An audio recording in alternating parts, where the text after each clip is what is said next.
शिवहर शंकर नमामि शंकर शिव शंकर शंभो, हे गिरिजापती भवानी शंकर शिव शंकर शंभो.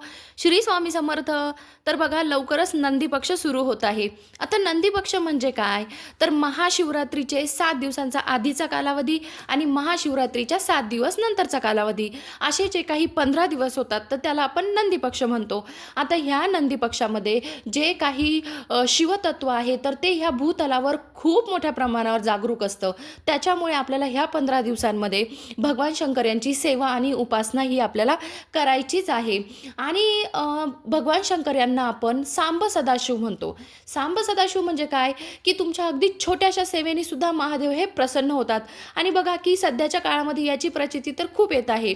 1 लोटा जल आणि सगळ्या समस्यांचं हल, बरोबर की नाही. फक्त 1 तांब्या पाणी घातल्यामुळे जर आपल्या मनोवांछित इच्छा पूर्ण होऊ शकतात. तर आपण ह्या 15 दिवसांमध्ये भगवान शंकर यांची उपासना जर केली तर बघा याची किती चांगली फलप्राप्ती आपल्याला मिळणार आहे.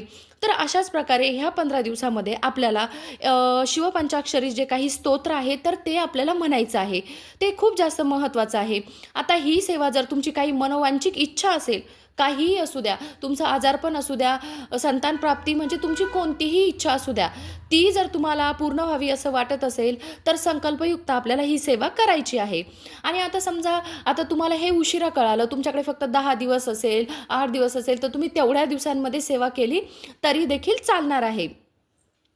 आता बघा की काय आहे हे शिवपंचाक्षरी स्तोत्र, हे तुम्हाला गुगलवर सर्च केलं तर मिळून जाईल.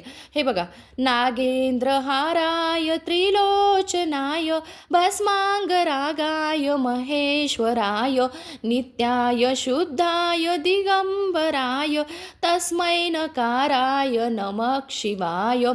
खूप सुंदर स्तोत्र आहे.